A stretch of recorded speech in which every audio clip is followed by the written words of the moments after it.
Il y avait, au fond d'une forêt que l'on disait sans fin, un nain bûcheron nommé Grinvalque. Il n'était pas plus haut qu'une souche d'arbre, mais son bras était aussi fort qu'un tronc de chêne, et sa hache, forgée d'un vieux météore, pouvait fendre le roc comme du bois sec.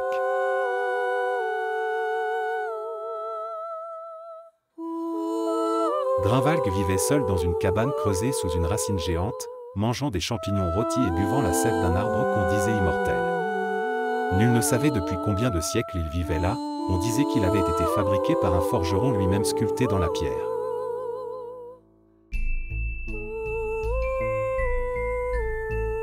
Un soir d'hiver, alors que la neige tombait sans bruit et que les loups chantaient au loin, Grinvalque trouva dans la forêt une souche étrange.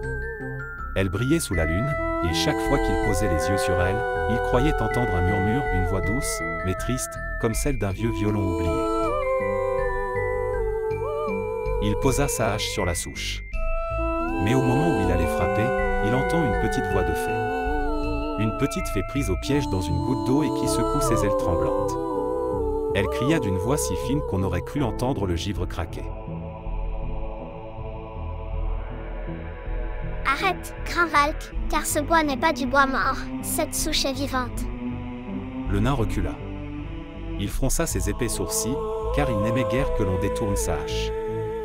Explique-toi, poussière ailée, ou retourne te cacher dans les fougères.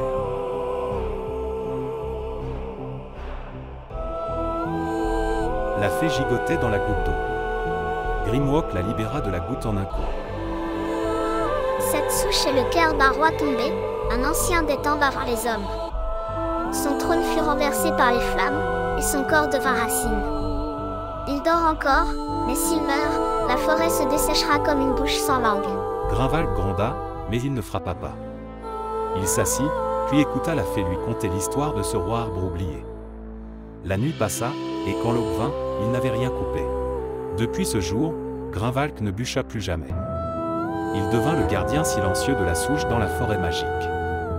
Et l'on raconte, encore aujourd'hui, que ceux qui pénètrent trop profondément dans la forêt peuvent entendre une hache frapper. Elle ne frappe pas les arbres, mais les ombres elles-mêmes, car le nain veille, et veille encore.